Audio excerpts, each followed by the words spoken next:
Hello, everyone. A warm welcome to all of you from ICF Delhi NCR chapter. I can see all of you, like 131 people registered for this event. Wow, Jaya, wow, Koushik. So, all of you out there, if you are excited about this session, please drop in a comment. I want to know from where you are logging this evening. What is that you want to ask Jaya? So drop in excited if in the comment box, in the chat box, so that we can feel the enthusiasm, right? So today, this conversation is special. This conversation is about creativity and coaching. Creativity is seeing what everyone else has seen and thinking no one else has thought, says Albert Einstein. So it is my honor and pleasure to present you two curious coaches who have shaped the landscape of coaching for us. Both are ICF Global Award winners and proud member of ICF Delhi chapter. You can meet both of them at RAGA, the Coach Fest on 12th of February at India Habitat Center. I'll talk about that later. So, what do they have to say? So, I am Debeshi, Secretary of ICF Delhi NCR chapter, and on behalf of our president and entire RAGA team, let's hear it from Koushik Chatterjee, CEO, Xform Learning, and Jaya Bhateja, our proud sponsor and the founder of Abudaya Coaching Circle. What is creativity and coaching all about? Welcome, Jaya. Welcome, Koushik. Over to you. Thank you, Thank you. Debeshi. Yeah, and it's a cool evening, but I'm sure we're going to have a warm discussion. And Jaya is an expert, as all of you know. Should I say, kind of a celebrity coach, renowned for sparking radical shifts through creative coaching. So, welcome once again, Jaya. A lot of And pressure I'm already feeling.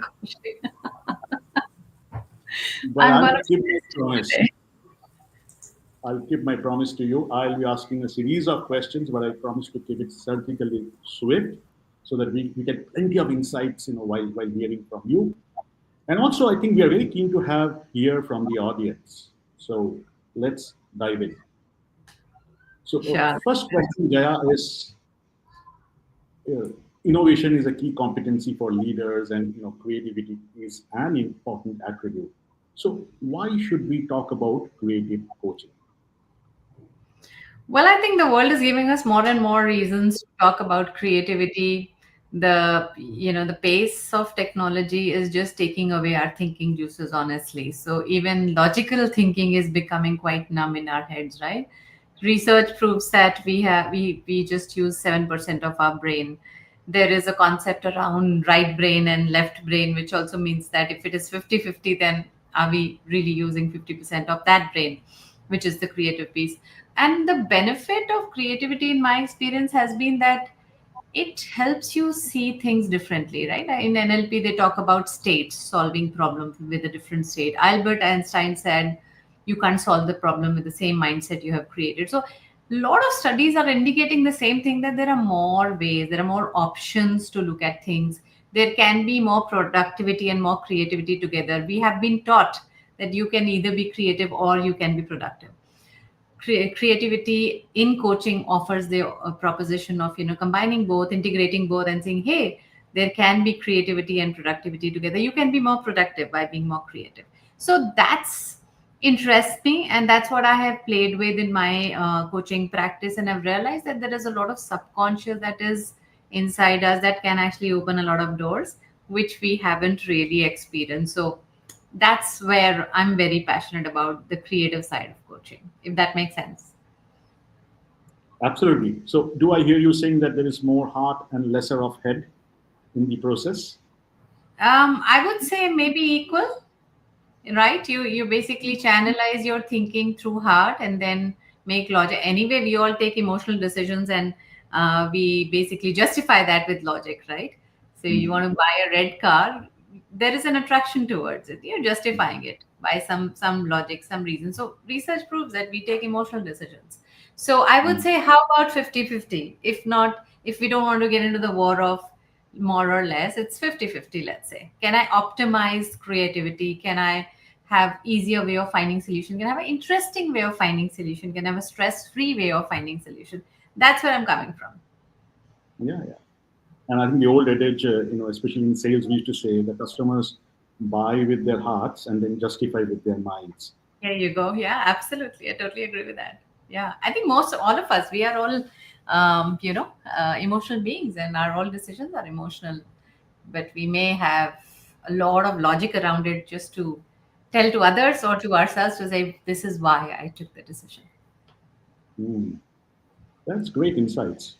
Good way to begin, guys.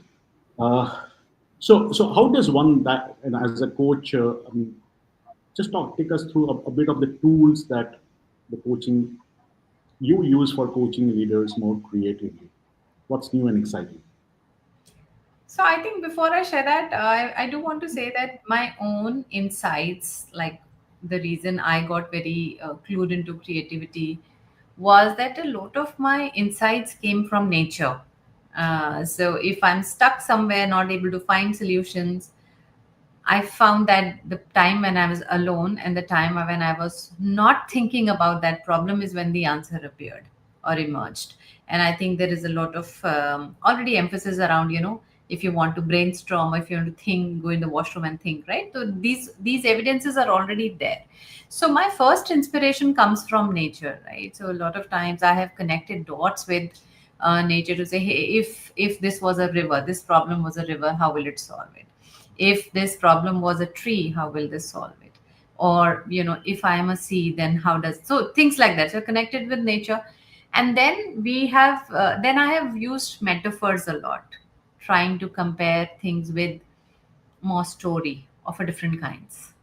And because my style is a little philosophical as well, it has helped me connect the dots with what I'm trying to say. The others may not understand, but I'm able to connect the problem with more philosophy and say, okay, let's think it like this.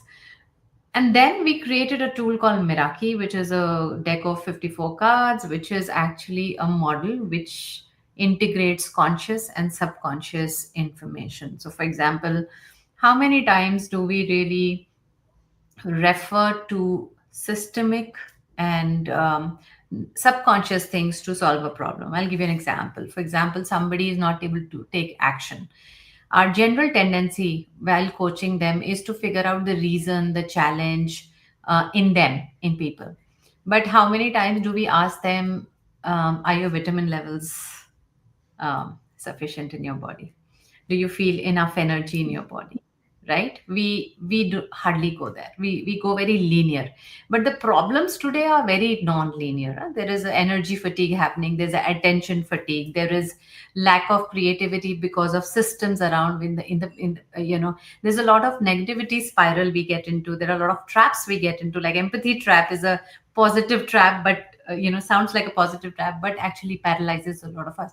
So what I'm trying to say is that Meraki is a tool that helped us look at problem more non-linear way. Mhm. And it has helped us tap into our power. So a lot of times, so there are three personal powers in Meraki, which is head, heart, and hand.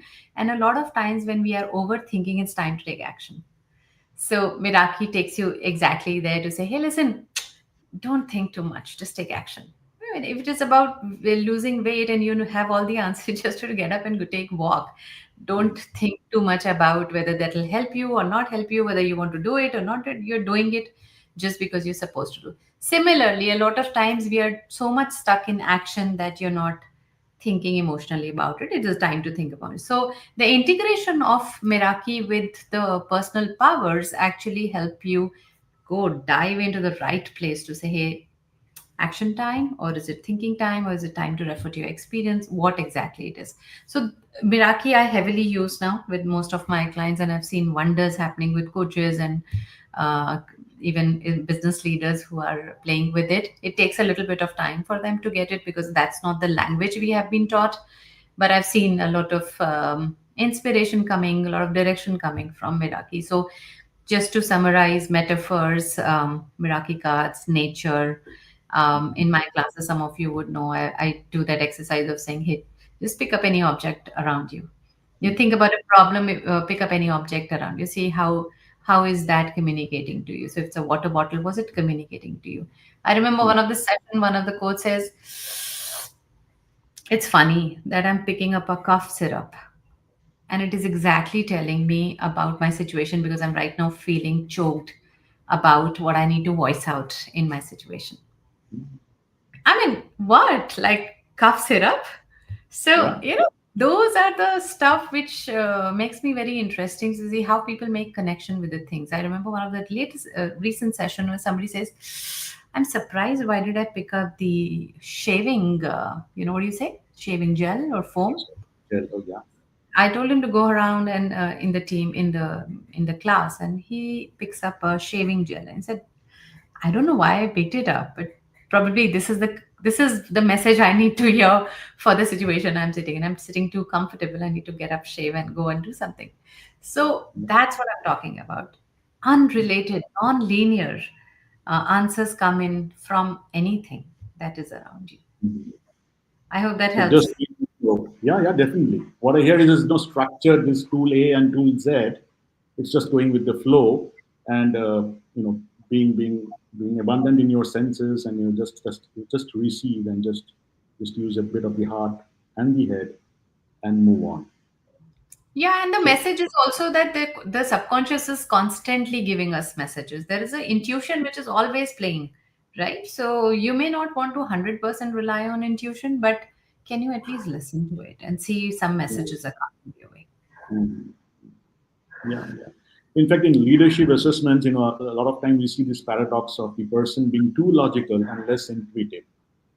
And we actually say the best quadrant is where you can balance both of this. Yeah, I mean, typical examples are when you take leaders out for an offsite and make them brainstorm, you get a better results because they're now out of those four walls in the same office they go to every day. Now you're providing them a different environment, and the energy is different. People bond differently, people think differently.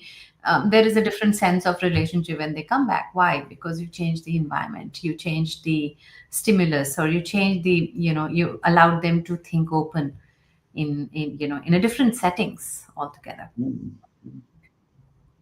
Yeah, so in fact, I was very curious to ask you about how can we coach creatively using our senses. I think a part of it is what you said, but considering that there are five senses, uh, I'm curious to know, what other experiments are you doing? Well, I do a lot of experiments, and that's primarily my style. That I use different, for example, use candles, perfumed candles, right? Um, for your smell sense, right? Use imagery, use colors. Using a lot of picture cards is one example, obviously, and yeah, and a lot of provide stimulus through different activities, different. For example, I'll give you. We did a retreat in Rishikesh some time back, and then before we started the retreat, we actually took a walk near the Ganga. Right, that was all to stimulate and calm the senses and all that. So these kind of experiments. I mean, wherever I'll do a training, I have a candle running here. It just helps me calm down. Now, these can be seen very differently by different people. However, if you just go by the way our body is made, it is made to attune to those five senses. And how can you just connect the dots? How can you have more colors? How can you have more, imagery? Imagery is our first language. Text came later. So how do you stimulate your thinking through colors, imagery, and all that? Recent example: last week I was in Colombo. I don't know how many of you know, but there is a very big chain called Spa Salon. And if you just Google them, you will see that buildings are different. You can make out from a very far distance that this is spa salon. Now obviously one lens is branding, but the other lens is stimulating senses. The spa is supposed to do that, and they're doing it very beautifully. So it just kind of helped me understand that how they're trying to connect to the senses even before you enter the spa, you see. Similarly, a lot of activities can be created, whether you're doing a leadership workshop, team coaching, one-to-one coaching for your own self. And I think one of the biggest message that I'm realizing a lot is that I think we need to play with these things a lot for ourselves first, Mhm. to open up our own senses. It can't be that I'm not opening up my senses and one day I'm going and doing a leadership workshop and wow, I'm trying to create different experience. It just doesn't gel very well because you're not being you have not embodied that experience for yourself. That Correct. makes sense. Yeah, absolutely. Yeah, yeah. Great way to increase your self-awareness and growth. Yeah. Very intriguing, Absolutely. yeah. So getting into deep coaching action now, what are some of the questions that you'll be asking to look at a problem creatively? Can be anything. For example, just look at your surrounding and see what do you connect with. That's a question I very frequently ask. Another question could be, if your granddaughter or grandson was looking at you or talking to you right now about this problem, what advice that person will give you. So, taking a far view and future in view about it. If you have to change nothing about yourself but something about your surrounding, what can it be? So helping people think in a way more systemic manner, let people think in a more well-being manner, saying, hey, what if you just drop this problem for a few days? What will Mm. happen? What if you have to first take care of yourself and then solve this problem? What will you do? So you do go non-linear. You don't have to stick to straight way of thinking to say this or that, or what's the plan, what's the action, what's the challenge. Let's come out of that and talk about surroundings, talk about senses. You can do things like, you can ask questions like, hey, what about, what about you taking a break before we proceed in the conversation? Let's take a walk in the nature. Let's see what happens. So you see, you're breaking the state they are in, the stuckness that they are in, and then introducing a new. I remember one of the training where we have asked the participants to take a walk in the nature and come back. And suddenly we saw them saying, wow, this was different. This was distant. While it is very, very, it's very obvious that you will feel better in the nature, but I did feel better. I'm feeling better right now. So a lot of those questions can be introduced, a lot of activities can be introduced. Sound can be a very important piece, right? I'm not sure how many of you would have seen sound healing, experience the sound healing, this thing, the what do you say, intervention, but sound also plays a very big role. Mm. You see the leader is, or you yourself or the leader is not feeling that good, you see how music can change the mood is another conversation in creativity, how you influence the mood through coaching. How do you introduce humor? How do you introduce small interventions that are possible in a conversation? I'm sure a lot of props are not possible in one-to-one settings, but humor is definitely possible. Lightness is possible. Changing the mood is very possible. So some of those tools are very, very possible in our day-to-day environment. Mm. So what you're saying is, I mean, as a client, I'll be carrying a baggage of a load of maybe my limiting beliefs or the stress. So the first piece is to liberate, maybe by offloading it, take it to a neutral state, and then you take it off. Yeah, Which either neutral or more optimistic or a more joyful state. If you go with a joyful state, you can pass on that to your client. yeah, And that's where self-care comes in, right? yeah. And this is such a obvious thing to happen, but maybe that's one the gift of the coach that can give to the client. Yeah, Absolutely. super. So, any favorite metaphors of you? And I have been one of your clients, and I've attended quite a few conversations. Uh, One favorite metaphor that you seem to be saying more often. Not a favorite one. I think I love creating new ones every time. Nature is my best inspiration. I try to learn from nature, try to see. So, when we talk about resilience, or we talk about stress, or we talk about relationships, I go back to nature to say how nature is responding to something like that, right? Mhm. And I connect the dots to say, if this was this part of the nature and this part, then I try to create a story out of it. So nature is my best go-to, water is my best go-to, tea is my best go-to. So some of my favorites, I don't know if I say them, maybe I have to check, but I go back to nature a lot. That helps me. We all talk about our sixth sense. Anything to talk about creativity, coaching, and sixth sense? Yeah, I think I'll repeat myself there that I think we have got into a lot of busyness, unfortunately, and not leveraging music enough.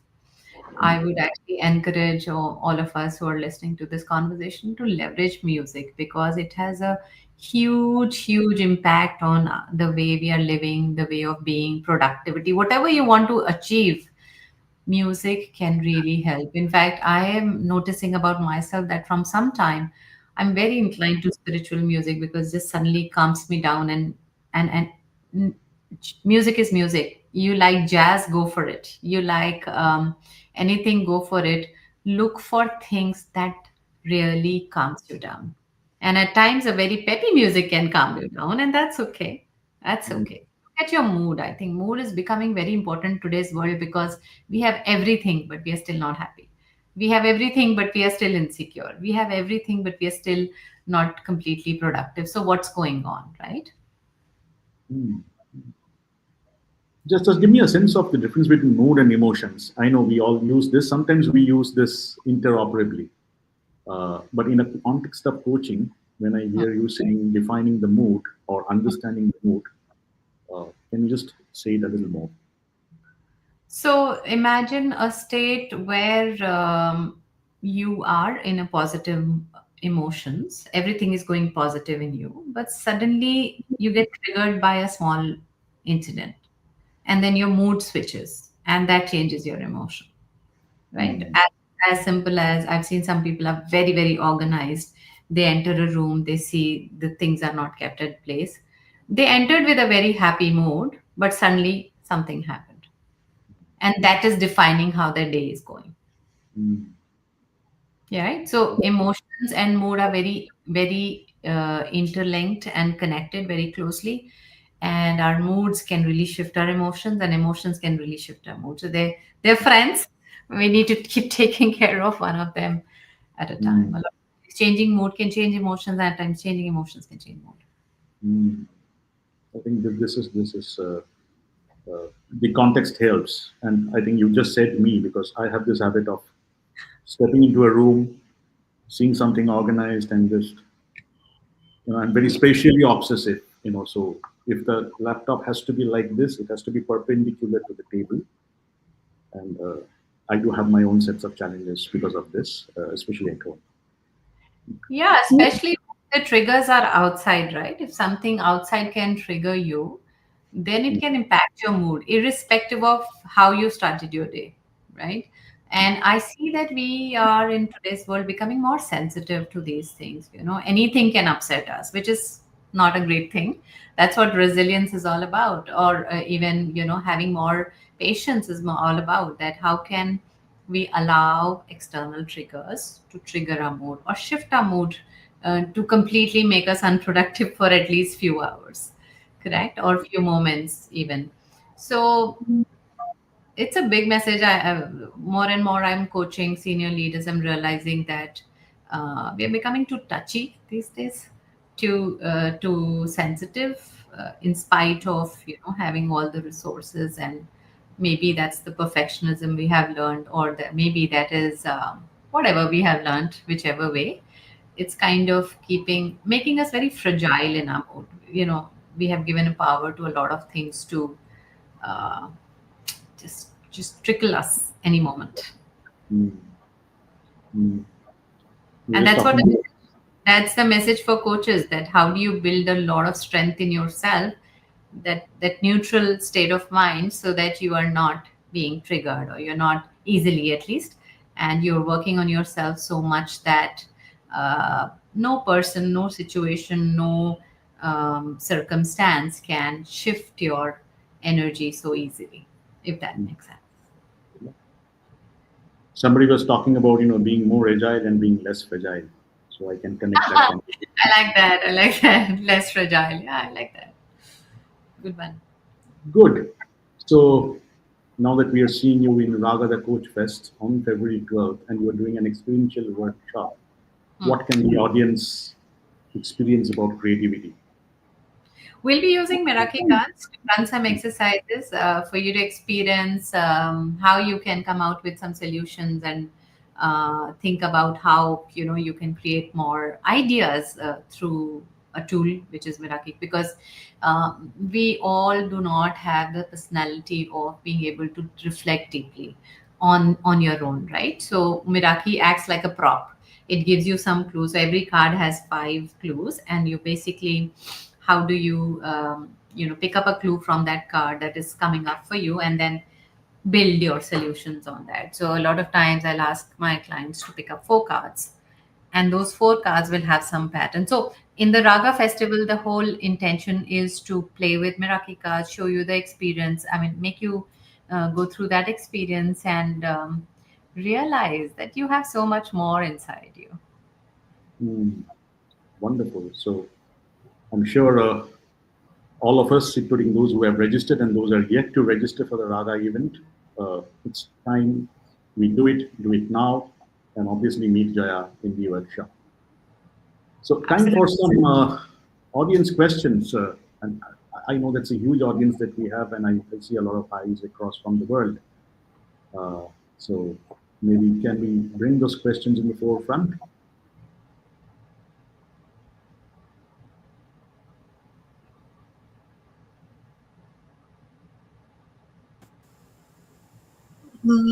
I think all of uh, the audience is in awe of this conversation.